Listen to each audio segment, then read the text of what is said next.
Dis-moi, Sosten, d'où nous viennent de si belles mélodies avec des paroles qui disent exactement ce qui vit dans mon cœur? Dieu nous donne son Saint-Esprit.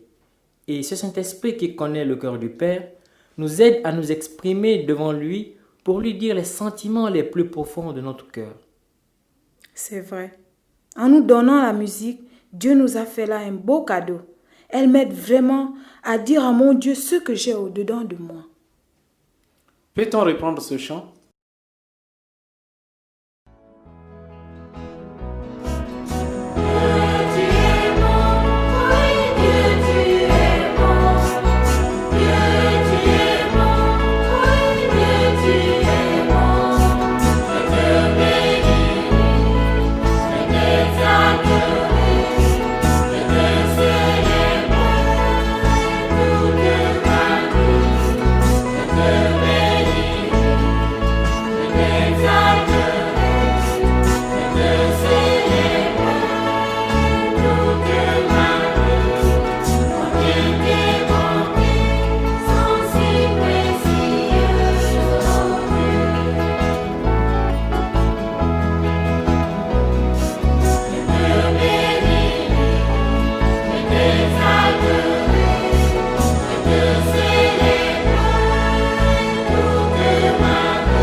Frères et sœurs, bonjour.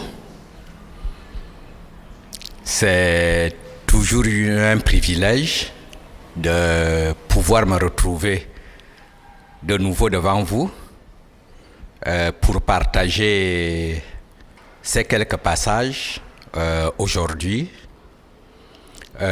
J'aimerais revenir sur ce qu'on disait la semaine passée. Le thème de la semaine passée est peut-être continuer un tout petit peu dans le même sens, en vous encourageant pour la période que nous traversons, pour la vie que nous vivons en ce moment, de rester ferme avec le Seigneur. Je pense que si je dois donner un titre à ces moments, je dirais « Vivre comme chrétien dans un monde en décadence ». Lorsque nous regardons autour de nous, nous voyons une situation assez compliquée et parfois les gens se mettent dans l'idée que demain sera meilleur en termes de circonstances. Mais lorsque nous regardons la Bible, nous nous rendons compte que plus nous avançons, plus les choses vont devenir de plus en plus compliquées. Et nous, chrétiens, dans ce monde qui devient de plus en plus compliqué, nous avons le devoir de rester nous-mêmes, de rester chrétiens et de vivre selon les règles du Seigneur. J'aimerais partager avec vous quelques passages à ce sujet. Nous commencerons par Apocalypse, le chapitre 3, le verset 4. « Cependant, tu as à Sardes quelques hommes qui n'ont pas souillé leurs vêtements. Ils marchent avec moi en vêtements blancs parce qu'ils en sont dignes. » Vous savez, dans le livre d'Apocalypse, on voit une situation, une vie assez compliquée pour les chrétiens. Et dans cette ville de Sardes, où effectivement, tout le monde s'est mis dans une logique de se souiller, dans une logique de ne plus fonctionner selon les règles de Dieu.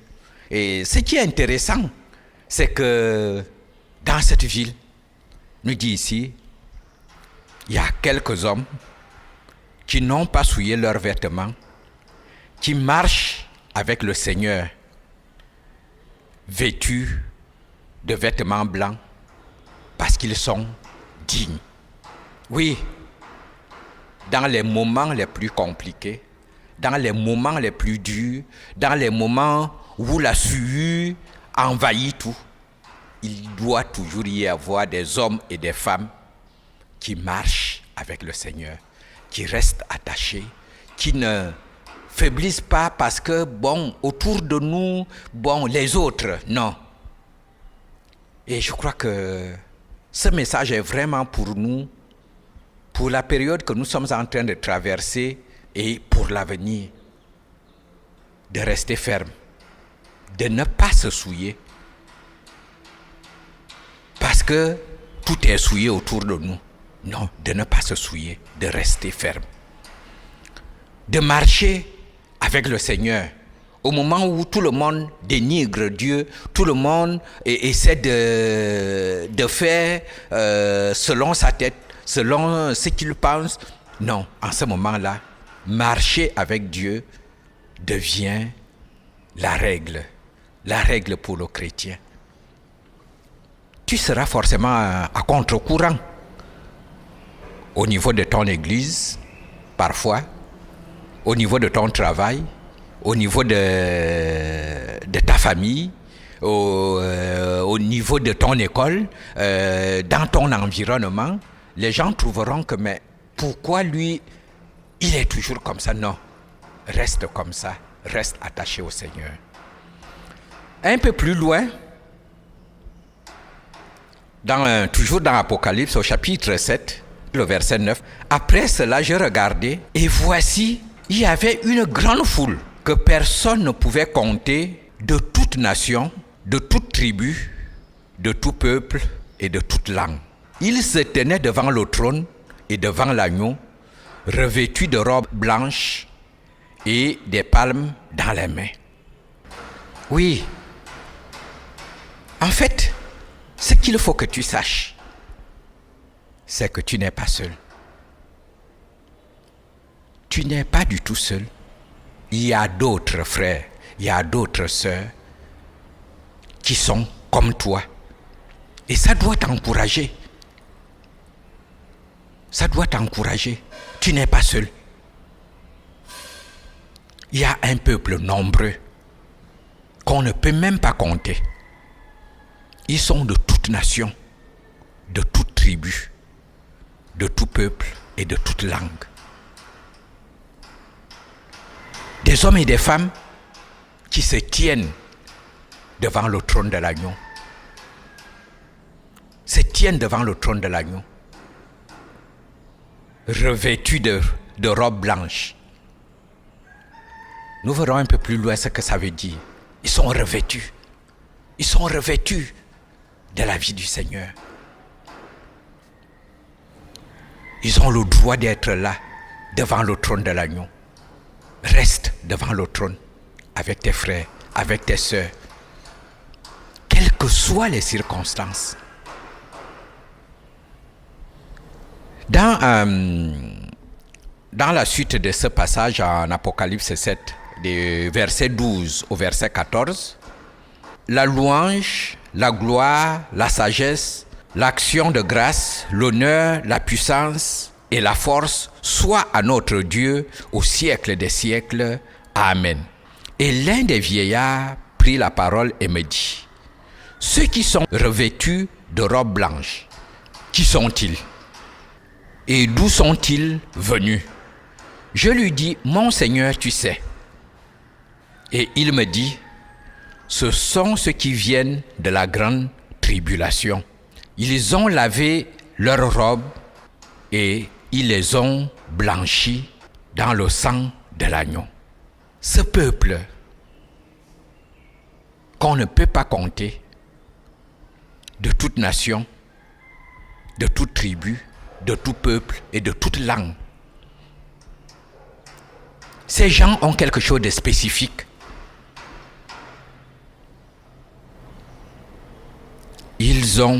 Ceux-là viennent de la grande tribulation. Ils viennent de la grande tribulation, de la grande souffrance. La grande souffrance qui doit couvrir la terre. Ils viennent de là. Eux aussi ont vécu dans la souffrance. Eux aussi ont vécu dans le trouble. Eux aussi ont vécu dans la persécution. Eux aussi, ils ont vécu dans ces situations où on te refuse ce qui te revient de droit. On te refuse le minimum. Mais ça ne doit pas t'amener à changer de comportement, à changer d'avis et laisser l'aigreur et les autres choses couvrir ton cœur. Ces gens sont venus de là. Et qu'est-ce qu'ils ont fait? Ils ont lavé leurs robes. Ils les ont blanchis dans le sang de l'agneau. Amen. Dans le sang de l'agneau. Le sang qui lave, qui purifie, qui fait en sorte que nous puissions nous présenter saints et irréprochables devant Dieu. C'est ce qu'ils ont fait. Et ils nous encouragent à être aussi ainsi.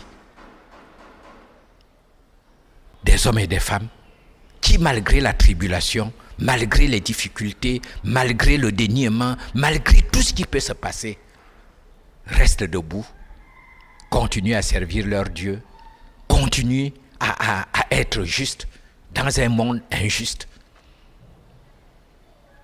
continuent à être francs dans un monde où tout le monde ment, continuent à tenir leurs engagements dans un monde où personne ne tient plus ses engagements. Les gens jurent, font ceci et font le contraire. Dans ce monde-là, ces gens ont continué à marcher la tête haute, attachés au Seigneur. C'est ça les chrétiens d'aujourd'hui et de demain. Si tu as accepté d'être chrétien, tu as accepté d'adhérer à cette façon de vivre et de fonctionner. Pas des gens qui lâchent dès qu'il y a les moindres problèmes. Pas les gens qui lâchent dès que la situation est comme ça, comme ci ou comme ça. Non. C'est cette génération d'hommes et de femmes qui ne reculent devant rien, mais qui marchent avec leur Seigneur. Malgré la tribulation, ils ont lavé leurs robes. Ils les ont blanchis dans le sang de l'agneau. Ils ont blanchi leurs robes dans le sang de l'agneau. Oui, c'est ceux-là. Tu es appelé pour être parmi ceux-là. Peut-être que ces jours-ci n'ont pas été des jours corrects pour toi. Tu as peut-être cédé à un moment donné. Mais ce que le Seigneur te demande, ne te décourage pas. Lève-toi. Confesse tes péchés. Confesse tes péchés au Seigneur. Confesse tes péchés. Viens au pied du Seigneur. Il va te pardonner. Il va te laver. Et tu pourras marcher de nouveau. Le Seigneur dit qu'il ne met pas dehors celui qui vient à lui. Il ne met pas dehors. Peut-être que tu regardes, tu te dis, ça fait plusieurs mois, ça fait un an, ça fait même des années que finalement, j'ai tout laissé tomber. J'ai essayé de vivre selon mes règles. Aujourd'hui, je suis fatigué, je suis chargé. Le Seigneur dit, venez à moi, vous tous qui êtes fatigués et chargés. Je vais vous donner le repos. Oui, le Seigneur donne le repos. Le Seigneur revêt. Vous savez, quand vous regardez l'Ancien Testament, on tombe sur une histoire du souverain sacrificateur qui est là, complètement souillé, vêtu d'habits qui reflétaient qu'il était souillé. Et Satan était en train de l'accuser, de l'acculer. Ce que le Seigneur a fait, il a dit, ôtez-lui ses habits et revêtez-le. Je pense qu'aujourd'hui, c'est la même position que le Seigneur a pour toi. Il veut ôter tes habits. Il veut ôter tes habits, te revêtir pour que tu sois comme cela. Il veut te laver, te revêtir. Il veut que tu sois comme le fils prodigue. Vous savez, cet enfant qui a demandé à son père, « Ok, tu me donnes ma part d'héritage. » Il a pris sa part d'héritage, il est parti. Il a tout dépensé. Il s'est retrouvé dans des conditions extrêmes, désirant même manger ce que les porcs mangeaient. Mais il s'est souvenu que les ouvriers qui sont dans la maison de son père étaient bien traités. Et il a pris la décision que même si je ne deviens plus fils, je connais la bonté du cœur de mon père. Il m'acceptera au moins comme un ouvrier et me traitera comme son ouvrier avec justice. Quand ce jeune homme est revenu, son père l'a revêtu. Son père l'a revêtu, lui a redonné la place qu'il avait avant et peut-être même une meilleure place. Parce qu'il n'avait jamais perdu la place dans le cœur de son père. Il en est ainsi pour toi. Sache que tu n'as jamais perdu la place dans le cœur de Dieu. Il t'attend depuis.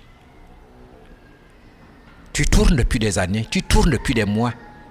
Le Seigneur t'attend. Il veut que tu reviennes. Il veut que tu sois revêtu. Il veut que tu sois rétabli, que tu fasses partie de ce peuple nombreux qui marche la main dans la main avec le Seigneur et qui peut se tenir devant le trône de l'agneau. C'est à cela que tu as été appelé.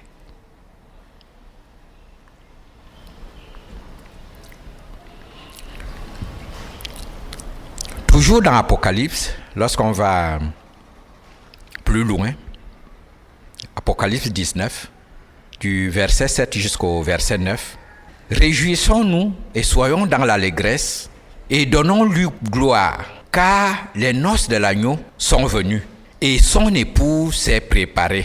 Il lui a été donné de se revêtir d'un fin lin éclatant, pur, car le fin lin, ce sont les œuvres justes des saints. Et l'ange me dit, écrit, heureux ceux qui sont appelés au festin des noces de l'agneau. Et il me dit, ces paroles sont les véritables paroles de Dieu. Oui, son épouse s'est préparée.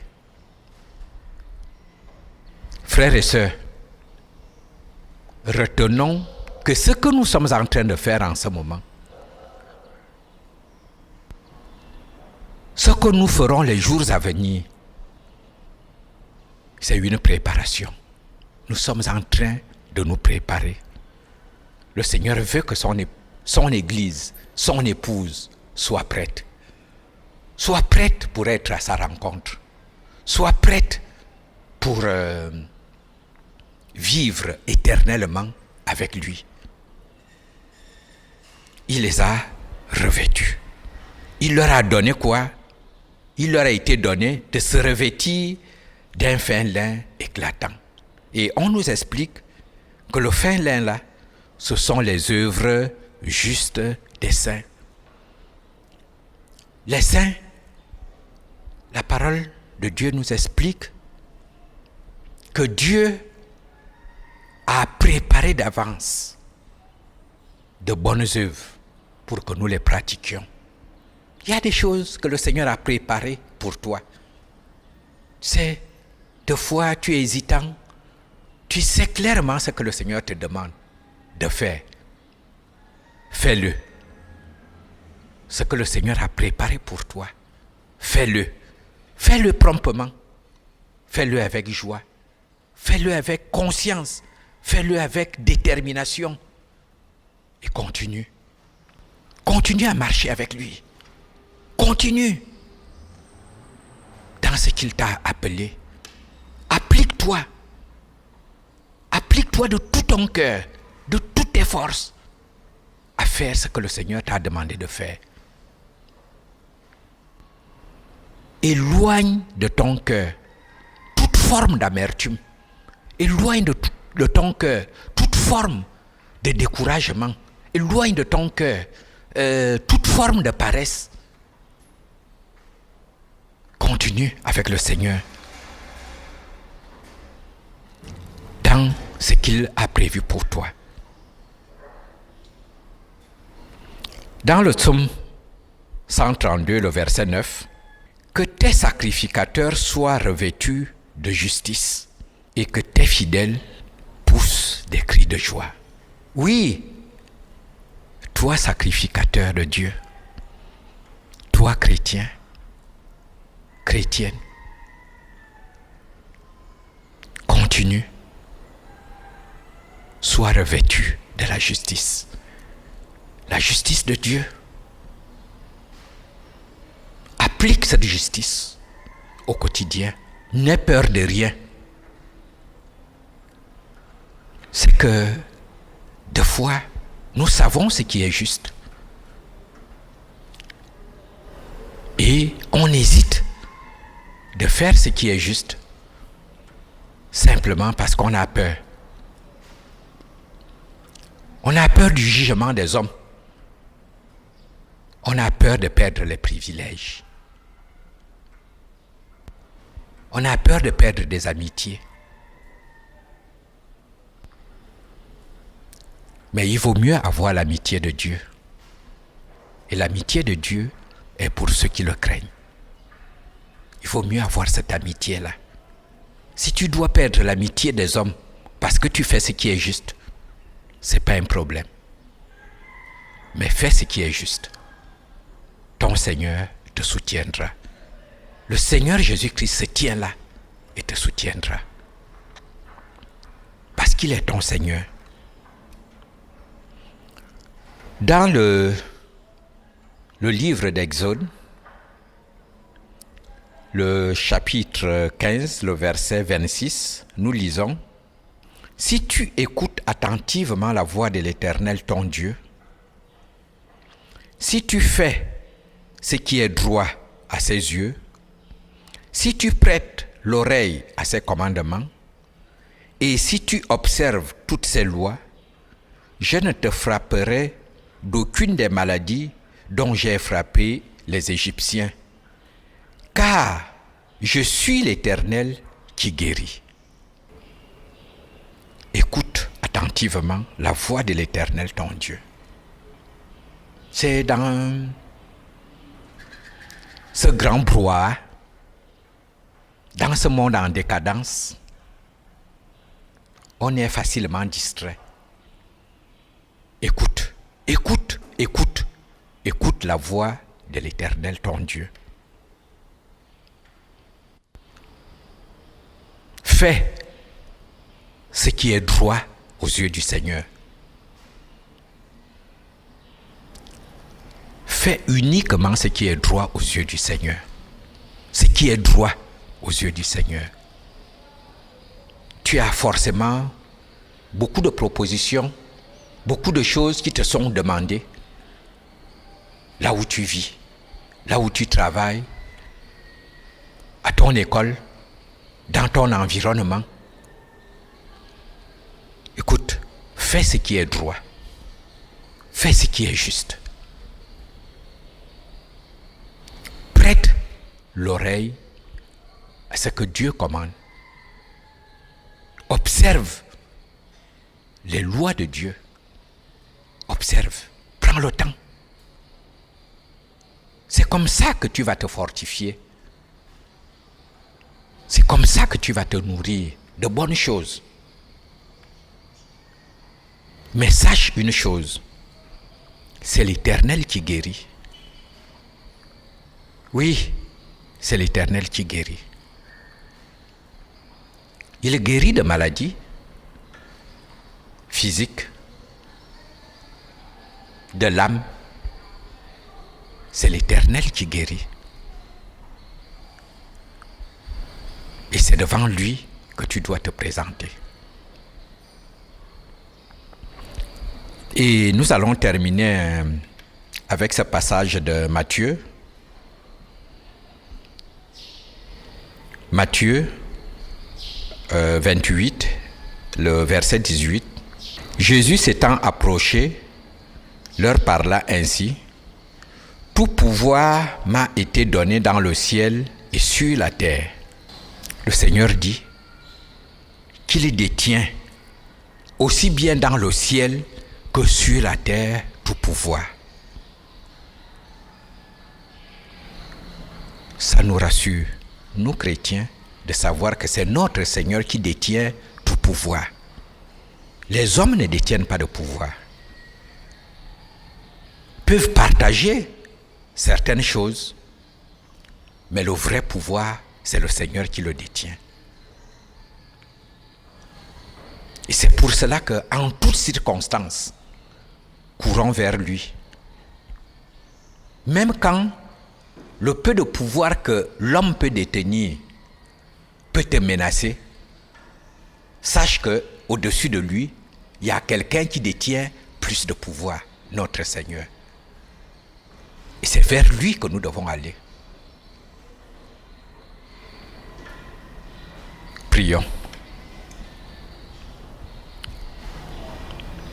Nous te sommes reconnaissants, Seigneur, ce matin, de ce que dans le ciel, comme sur la terre, tu règnes. Il n'y a personne qui est comme toi, Seigneur Jésus. Et ce matin, nous voulons t'exprimer notre reconnaissance, te dire combien de fois nous avons besoin de toi pour marcher dans ce monde incertain, dans ce monde en décadence, de continuer à rester attaché à toi. Merci Seigneur parce que tu nous purifies. Lorsque nous avons failli, tu as pris notre main, tu nous as relevés. Tu nous as accordé ton pardon et tu nous as revêtus. Merci Seigneur. Merci de conduire nos pas. Merci de continuer à nous fortifier. Seigneur, je veux particulièrement ce matin te prier pour mes frères et sœurs qui depuis quelques mois, depuis quelques années, ont abandonné ta voie, vivotent à gauche et à droite, ne sachant pas quoi faire. Seigneur, je te prie ce matin que tu les ramènes sur ton droit chemin, que tu touches leur cœur, que tu les transformes et qu'ils sentent dans leur cœur ton pardon. Ce pardon qui donne la vie. Merci Seigneur de les revêtir. Merci de leur accorder de nouveau la vie et l'espérance. Tu mérites l'honneur, la gloire au siècle des siècles. Amen.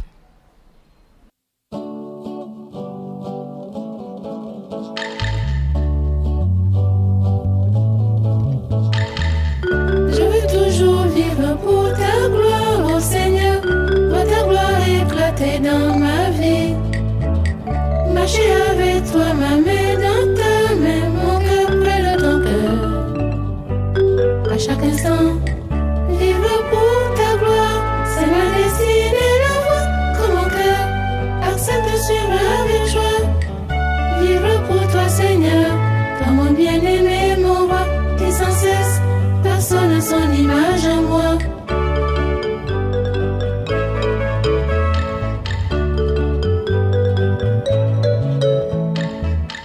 Le désir le plus ardent, le vœu de mon cœur, c'est sentir ton doux regard sur moi. C'est savoir que tu peux te réjouir de moi, ton œuvre, Seigneur. À tout moment, oui, à chaque instant. Seigneur, tu sais que je t'aime. Oui, à tout moment, que ma vie te glorifie. Seigneur, je t'aime, je t'aime.